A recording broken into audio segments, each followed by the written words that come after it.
welcome back to Alice Talks Football. I'm smiling for a change. I'm talking about Man United and I'm smiling. Oh my God, Alice, what is this? This is a miracle. I know, right? 3 points. Let's go. And that 3 points was just so important. Like, honestly, we beat West Ham. We're 4th. Top 4 is back on, baby. 3 points, 3 goals, 3 academy players scoring. Beautiful stuff. And I tell you what, I'm not stupid. That first half, oh, no. That second half, yeah. And what I'm going to say is, the first half is what United have been all season. The second half is what we can do. In that second half, for 45 minutes, that team showed exactly what they do and exactly what they have the ability to do, but they're too lazy to do sometimes, because in the first half, Brentford ran nearly 5 kilometres more than us. Maybe Brentford tired themselves out because they gave it their all in the first half. Brentford, they were brilliant. I think they did deserve a goal, but I equally think De Gea deserved a clean sheet. And I think that's sort of the negative, that we didn't get the clean sheet. I think it's a negative the first half. But, you know, we were awful in that first half. Midfield getting dominated and all of that. And it was a bit frustrating. But I don't know what Ralph Rangnick said to them at half-time, but it worked. And what was the big difference as well is, our game is very much influenced by the performance of Fred and McTominay. When Fred and McTominay have a bad game, we are bad. But when Fred and McTominay have a good game, we are good. Now, in the first half, Fred and McTominay were atrocious. The midfield was getting dominated and all of that. And in the second half, Fred and McTominay are good. And what I always notice is Fred and McTominay, because they're not CDMs and we don't have a CDM at the club, they're always good when they get forward and they're high up the pitch. You know, Fred's got 6 goal contributions under Ralph Rangnick. No player has more. You know, McTominay does his best work when he places a box-to-box. McTominay is good when he's allowed to place a box-to-box. And in that second half, it was almost like Ralph Rangnick told Fred and McTominay just to get high up that pitch where they're actually good in the final third. And I always think, and I will always say this, that, you know, games are won and lost in midfield. And I think in the first half, we were losing the midfield, and in the second half, we're winning the midfield, whether that's to do with Brentford being tired or not. But I will say with Fred and McTominay, they are good when they get forward. But because none of them are a CDM, they restrict each other both. I think you get a prime Declan Rice, you know, like Declan Rice next to McTominay, he could be a Soucek. You get Declan Rice next to Fred, it could be a different story. And the problem with Matic is he can't always allow him to do it because he's finished, he's inconsistent. And I will say McTominay in the second half was an absolute beast. In the first half, second half, absolute beast, especially for that third goal. But I think there was a lot of players good today. I thought David De Gea, fantastic. Diogo Dalot, fantastic. I think he has to play over Wan-Bissaka, and I am a Wan-Bissaka fan. I do like Wan-Bissaka, I do rate him, but Dalot's got to play. Diego Dalot, game numbers was 47 successful passes, 16 ball recoveries, 7 ball clearances, 3 aerial duels, 3 tackles, 1 and 3 interceptions via the Statman Dave on Twitter. That's, you know, he was good defensively today and good going forward. He did have that one dodgy cross.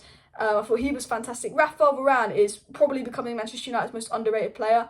He is our best centre-back. I mean, the stats about goals conceded with and without Varane, I mean, say it all for themselves, but Varane's solid. I think Varane and Lindelof should be our centre-back pairing. The fact that Maguire came on, I think says that Maguire will maybe start the next game when they're warming up for match fitness maybe, but I wouldn't drop Varane and Lindelof. I don't think they deserve to be dropped. Telles, another good performance. Telles was pretty stinky last season, and this season he was a lot better. Bruno, fantastic today, and I this was my main point, and I've spent 3 minutes 40 waffling to get to my main point. Once we dumped the 4-2-2 formation, Bruno was brilliant again. We've gone to the 4-2-2 formation to a 4-2-3-1/4-3-3, but because we don't have a CDM, we can't really play a 4-3-3, and Bruno has 4 goals and assists in the last 2 games. Bruno, when he's in the centre of the pitch and he can dictate the play and control the game, gets his numbers up. Bruno, when he shifted out to the wing in the 4-2-2, wasn't as good, and I think that's the end of the 4-2-2. We knew Rangnick was going to do a 4-3-3, but in the first half it was a 4-2-3-1 because, you know, Fred, not CDMs, and all of that. And I will say that second half was us playing a 4-3-3, us playing attacking football and showing what we're capable of doing. The problem is we haven't done that all season. What we did in the second half, we haven't done all season. So I say now, get a CDM, a top CDM, go to a 4-3-3, and we're cooking. Generally believe that a CDM could make all the difference to Manchester United. You get a CDM, you play a 4-3-3, and look what we can do. Look what we can do, man. And I want to talk about Bruno. His game numbers today was brilliant. 81% pass accuracy, 78 total touches, 24 final third passes, insane. He put 5 good passes into the penalty area. He created 4 chances. One of them was a big chance, and he got 2 assists. Shame he didn't knock it off with a goal at the end. That silly chip from Bruno Fernandes. But he was fantastic. But let's talk about the academy players. let's talk about, you know, we beat West Ham with 4th. Obviously, you know, Arsenal, Spurs, games in hand. But, you know, I'd rather have the points and then puts the pressure on them in the games in hand, if you get what I mean. You know, we've got to go to West Ham, we've got to beat them. We've got to build momentum, you know, we've got the win, we played well in the second half, we've got to build momentum. Because we've won a lot of games, Norwich 1-0, we played shit. But now we've got the win, it's about keeping the momentum and what we did in the second half, can we do it for 40 minutes?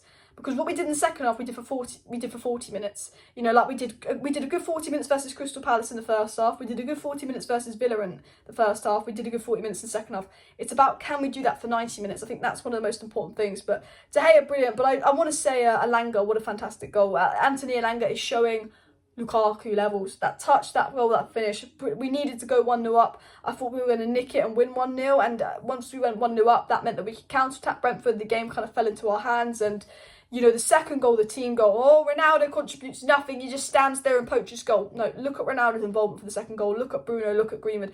The second goal was almost as beautiful as the first and the third goal because it was such a team goal, it was so brilliant. The decision by Bruno, the work from Ronaldo and GREENWOOD with a little tap in, and, you know, GREENWOOD, ELANGA, both 19, scoring the goals. You love to see the academy players score because they are the future. And I would start ELANGA over Rashford. I thought Rashford scored today. I thought Rashford was good. Rashford's very good on the counter-attack. And I think RANGNICK got the right decision bringing Rashford on. And look, I'd have loved Donny to come on. I'd have loved Martial to come on. But I think RANGNICK got it right bringing on Maguire and Rashford because I think he didn't want to do what he did versus Villa. And he brought Maguire on 5 at the back to shut down ship. And I understand why he took Ronaldo off. And I understand why Ronaldo would be annoyed. But I think, you know, RANGNICK didn't want to make the same mistake he made versus Villa. But Ralph RANGNICK knows that Rashford's a good player, but he needs his confidence. And Ralph RANGNICK knows with Rashford's pace, if we go 1-0 up, you know, and we're hitting them on the counter-attack, Rashford's quite good with his pace. And what Ralph RANGNICK's done is he's shut up shit with bringing Maguire on. But he's also brought Marcus Rashford on. So Marcus Rashford can, you know, have an impact with his pace on the counter. And I think Marcus Rashford getting the goal is going to do wonders for his confidence. And although the subs are a bit Brexit FC and all of that, I think they were the right subs to be made. Hopefully McTominay's not too badly injured, but the youngsters today were brilliant. I thought Ronaldo was okay. And I would be annoyed if I was Ronaldo getting subbed off. Getting subbed off for Maguire, man. And all of that. I think the negative was the first half, and the negative again was not keeping the clean sheet. And what I will say about Manchester United is I really just want us to do what we did for 40 minutes today in the second half consistently over 90 minutes. And the problem this season is we know we can play like that, but we don't always play like that, and we never play like that for 90 minutes. For me, it's all about, can Manchester United just do that for 90 minutes? Can Scott McTominay be consistent? Because whenever Scott McTominay plays well for United, we have a good game. Scott played well in the second half, we had a good game. Now he's injured, I hope he's not injured badly. Scott played well versus Burnley, we had a good game. But what I will say is, are we keeping Donny in case McFred get injured? Because that's unfair treatment of Donny, and I'd like to see Donny get some minutes in the pivot. I think, you know, we could have easily made subs at half time, but I'll take the 3 points. I'll take the win. I'm really, really happy with the second half performance, so I'm not going to be negative, not going to be angry.